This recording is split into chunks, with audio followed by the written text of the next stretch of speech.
नमस्कार। दूरदर्शन के सभी दर्शकों का हार्दिक स्वागत है, अभिनंदन है।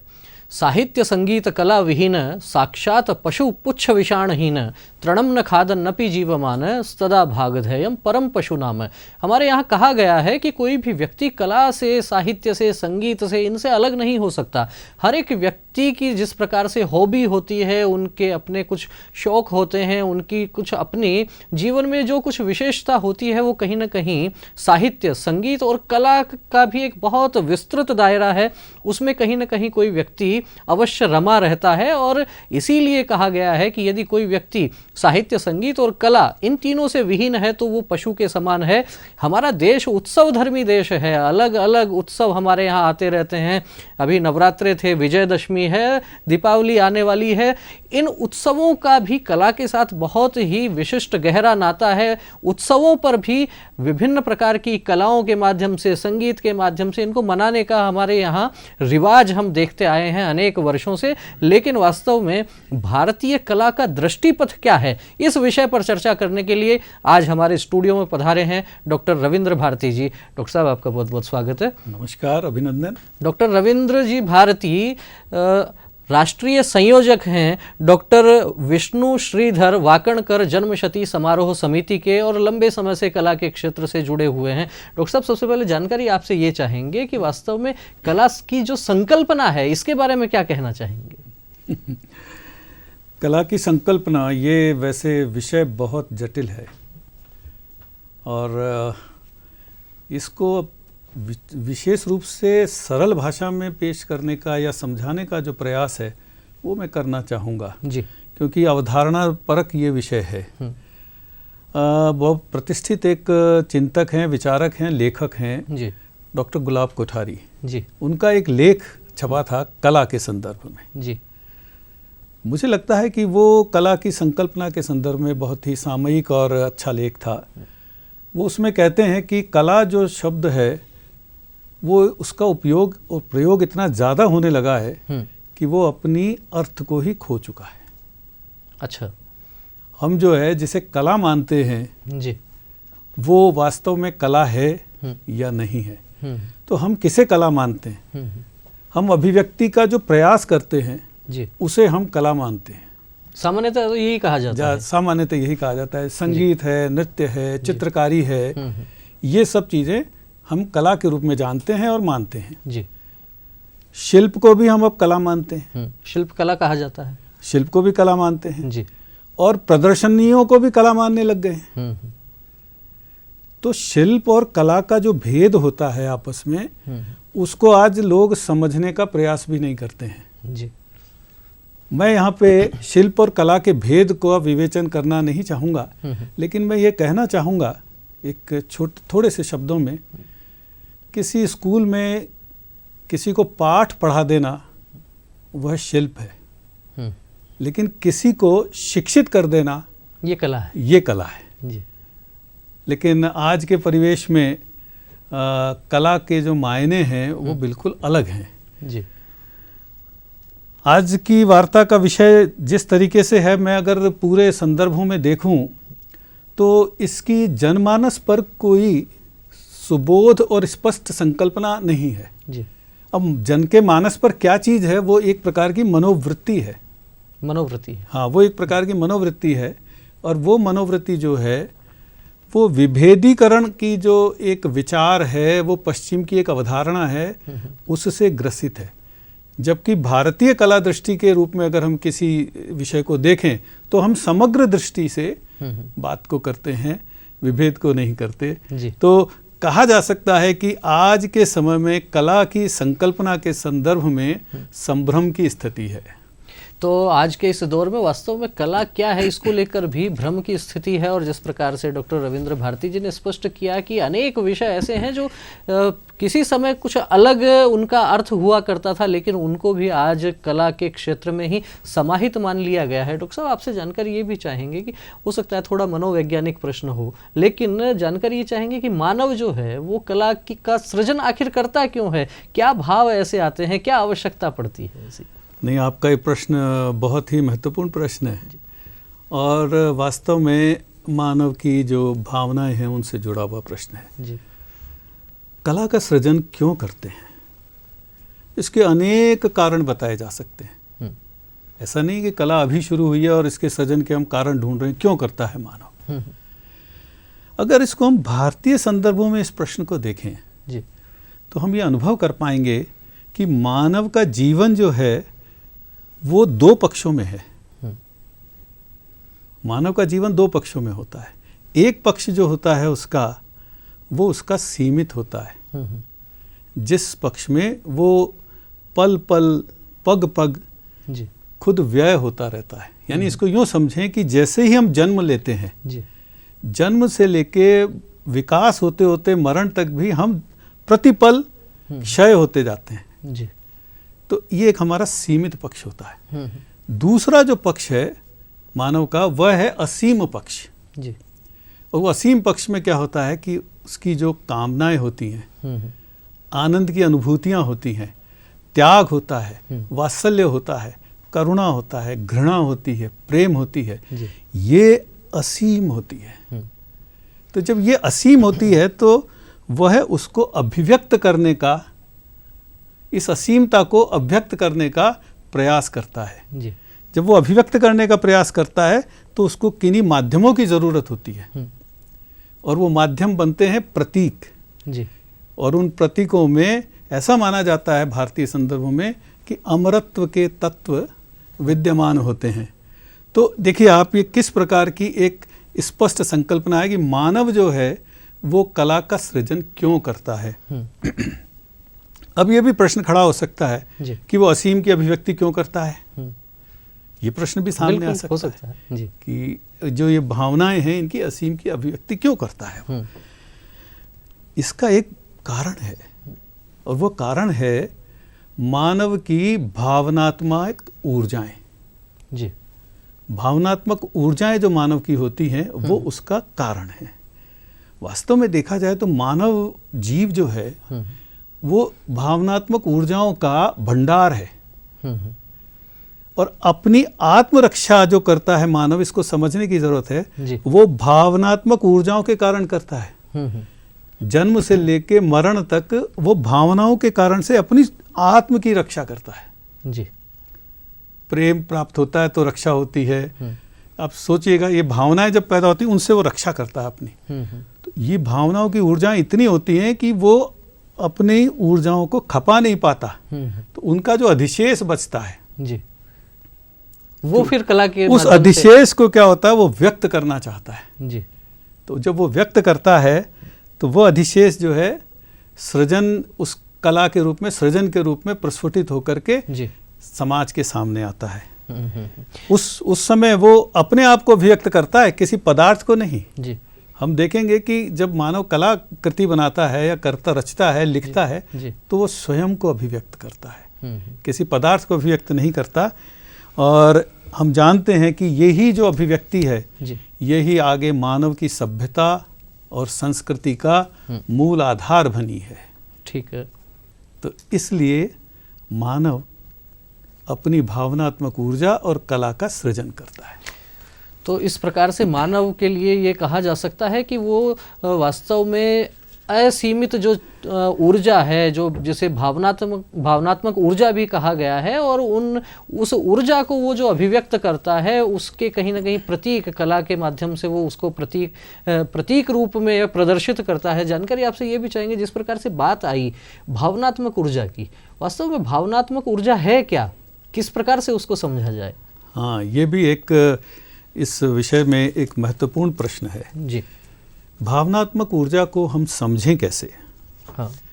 वस्तुतः होता ऐसा है कि हमारे जीवन में जो प्रमुख शक्तियां हैं जी, उनमें जो सामर्थ्य है कि हम वस्तुओं को अपने जीवन की संरचना में रूपांतरित करते हैं जी, ये सामर्थ्य जो है ये सामर्थ्य ही हमारी भावनात्मक ऊर्जाएं होती है। हम वस्तुओं को अपने जीवन की संरचना में रूपांतरित कर लेते हैं, जैसे घृणा, प्रेम, भय, आश्चर्य, करुणा जी, क्रोध, ये सब चीज़ें जब हम संसार पर अपना प्रभाव डालती हैं तो संसार पूरा का पूरा ऐसा लगता है कि हमारा अपना हो गया है, जगत हमारा हो गया है जी।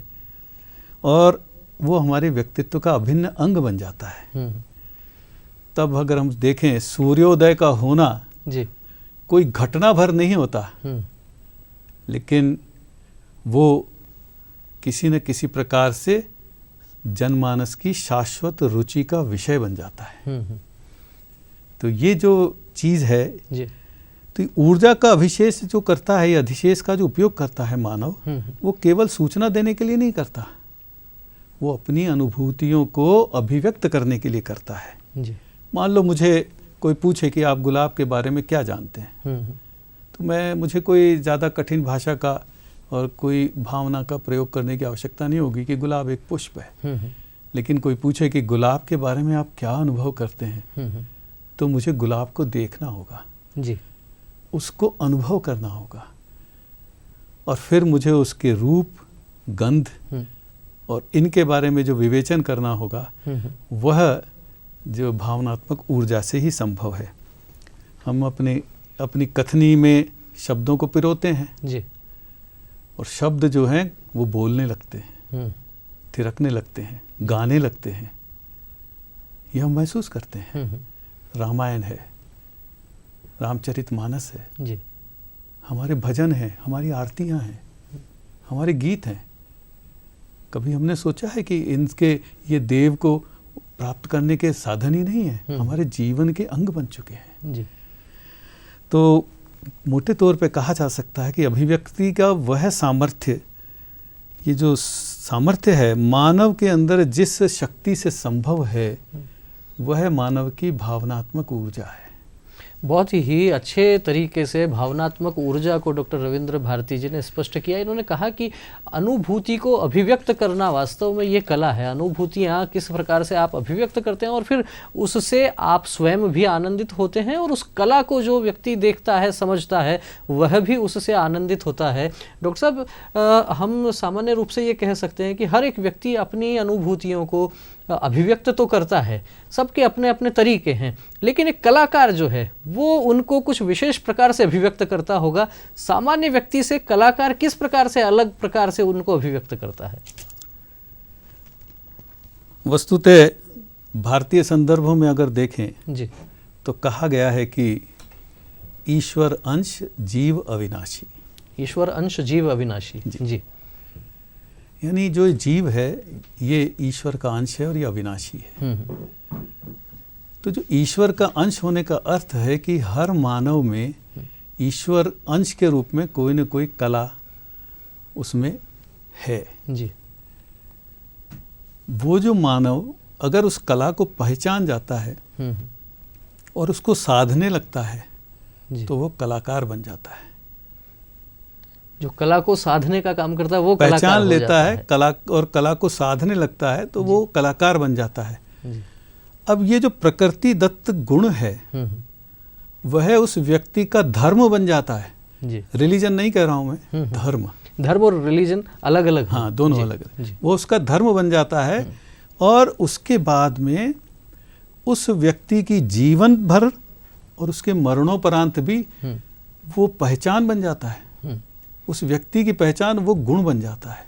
जी, तो आप ये जानेंगे कि कलाकार जो होता है फिर वो आम जनमानस से, क्योंकि हर मानव में कला का अंश है, लेकिन चूंकि वह उसको साध लेता है, साधना करता है, उस ईश्वर अंश को आगे बढ़ाता है, तो वह कलाकार बन जाता है। इसलिए वो थोड़ा सा पृथक हो जाता है और वो प्रभावशील हो जाता है। उसका जो ईश्वरीय अंश है वो व्यापक हो जाता है।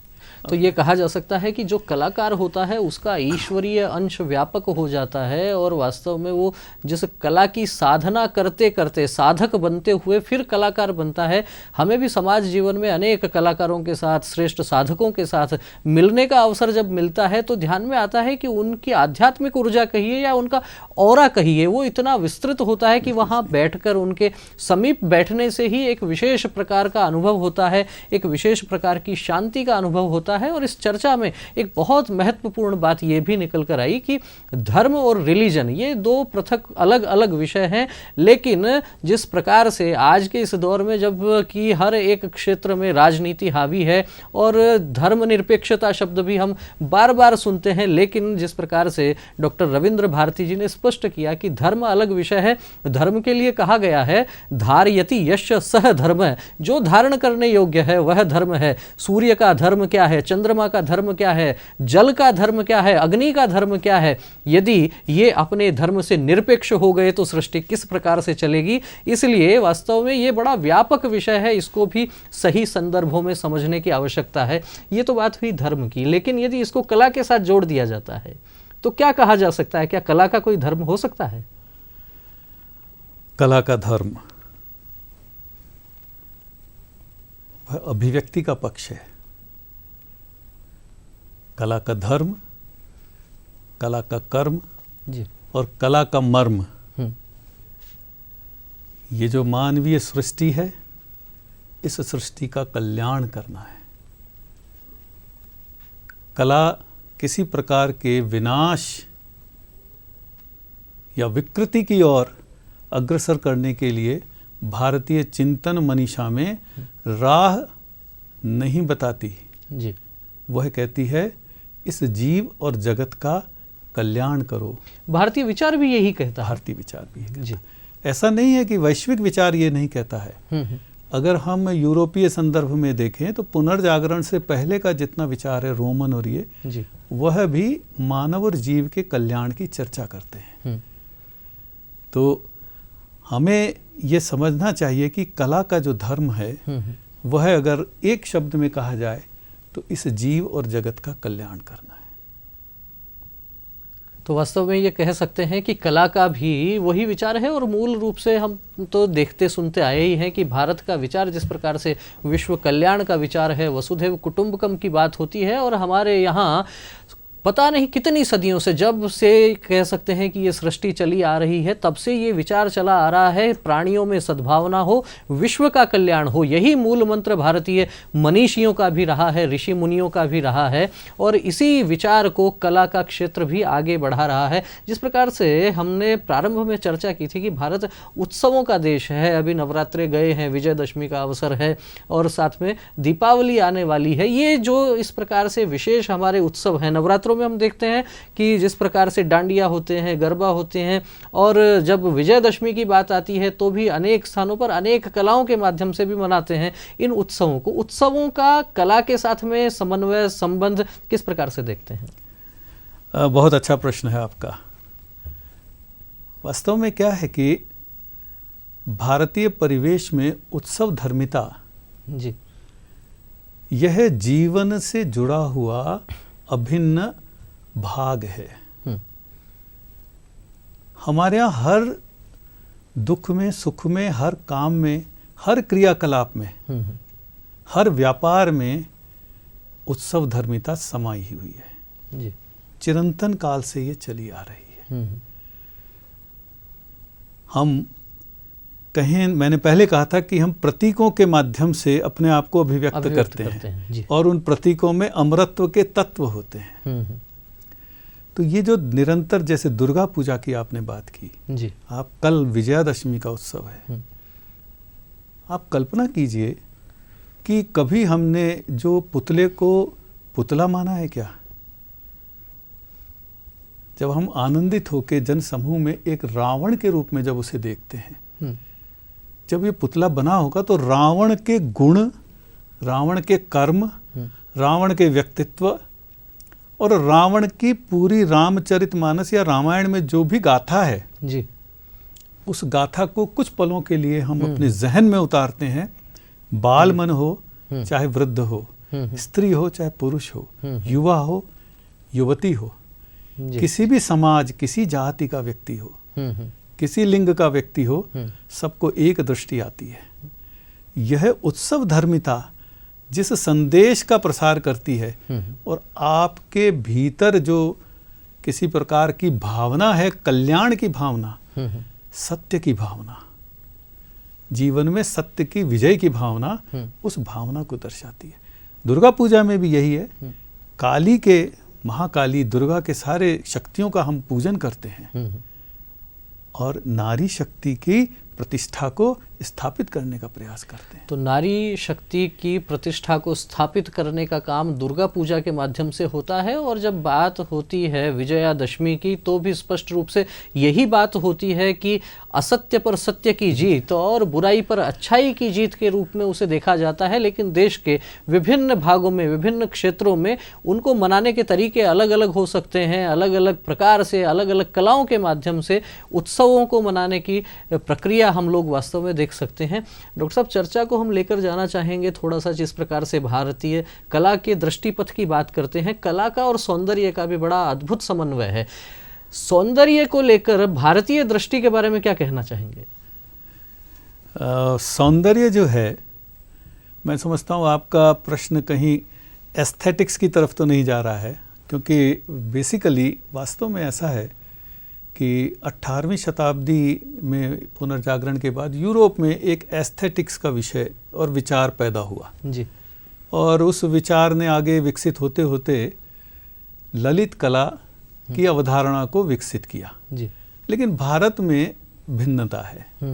अगर हम सौंदर्य के विषय को देखें तो भारत में वैदिक काल से लेके निरंतर सौंदर्य पे विवेचन होता रहा है जी। अभी भी हो रहा है।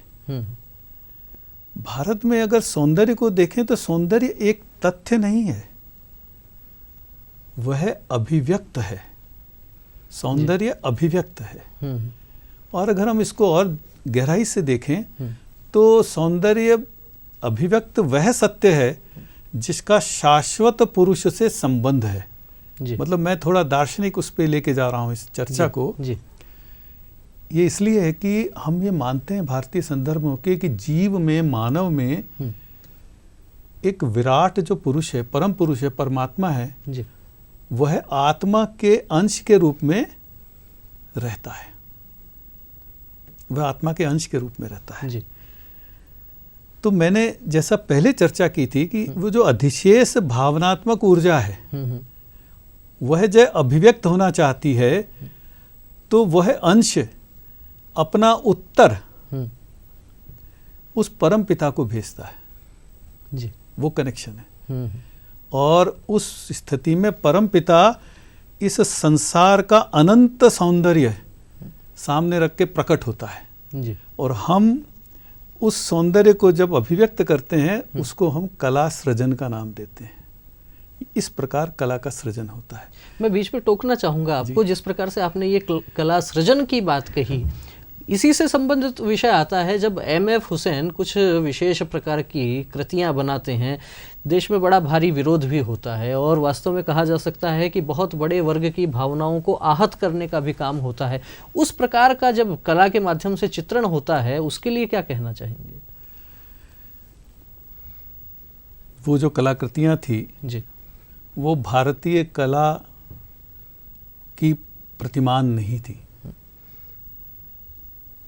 भारतीय कला के प्रतिमानों में देवीय या देव मानव इनकी जो प्रतिमा है या उनका प्रकटीकरण है उनमें देवत्व का भाव होता है,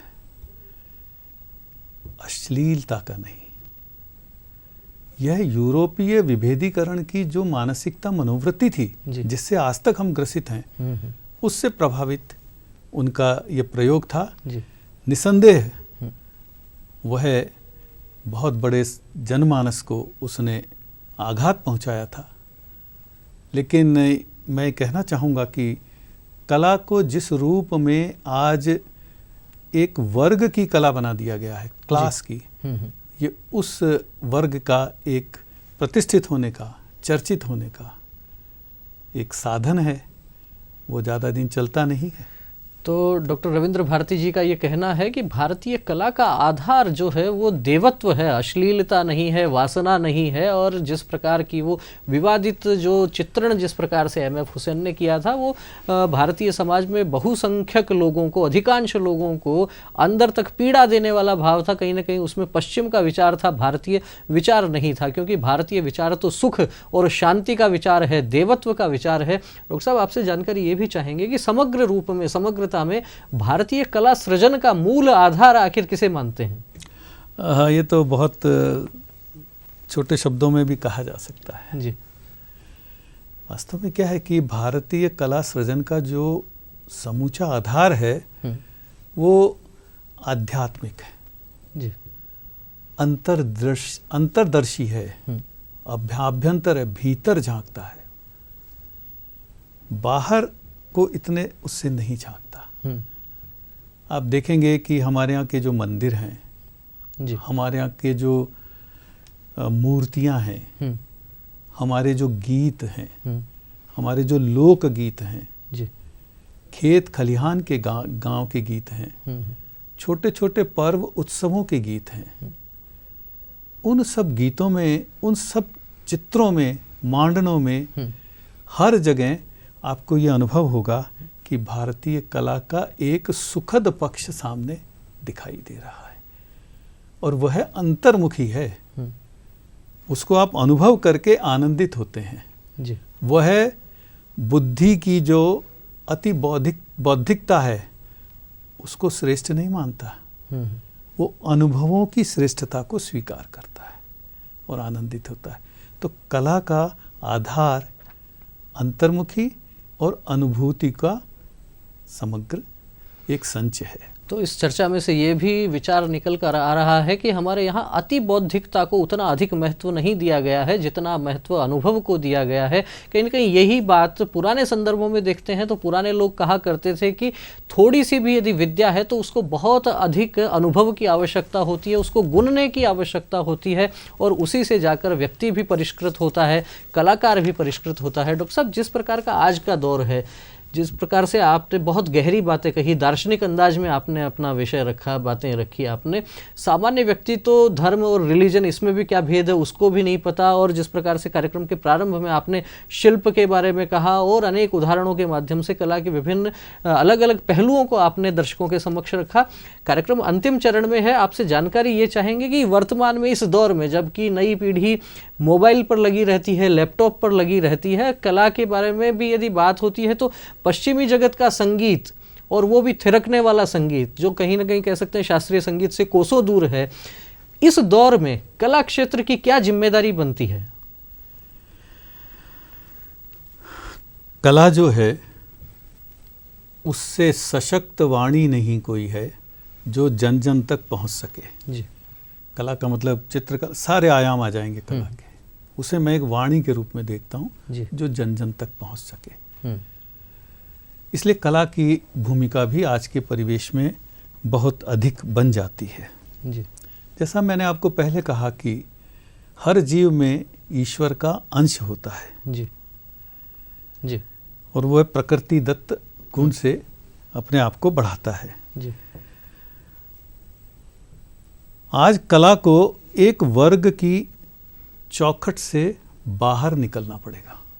वर्ग से मतलब मेरा क्लास है, it should not be A class. तो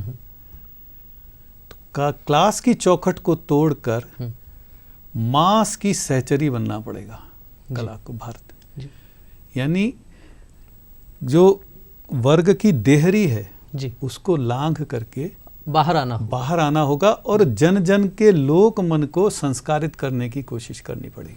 तो वर्तमान दौर में हम कह सकते हैं कि कला को उन देहरियों से बाहर आना पड़ेगा, उन बंदिशों से बाहर आना पड़ेगा, और कला का भी ठीक उसी प्रकार से दायित्व है जो कि दायित्व समाज जीवन के अन्य क्षेत्रों का है, जो दायित्व पत्रकारिता का है, जो दायित्व शिक्षा का है, वही दायित्व कला के क्षेत्र का भी है कि नागरिकों में नए संस्कार जो है वो तो चाहे आते रहें, लेकिन मूल संस्कार जो है, मूल परंपराएं हैं देश की, हमारे समाज जीवन की, भारतीय विचार जिसे हम कह सकते हैं, उस विचार का पोषण होता रहे। और कला जिस प्रकार से देवत्व जिसका आधार है वो किसी का हृदय द्रवित करने का चाहे काम करे, लेकिन हृदय को दुखी करने का काम नहीं करे, भावनाओं से खिलवाड़ नहीं हो। जो कला का सृजन है वो सभी के लिए शुभ हो, सभी के लिए मंगल हो, सभी के लिए कल्याणकारी हो, यही मूल विचार है। भारतीय कला के पक्ष को बहुत ही अच्छे तरीके से डॉक्टर रविंद्र भारती जी ने अभी हमारे समक्ष स्पष्ट किया। डॉक्टर साहब, आप आए, बहुत ही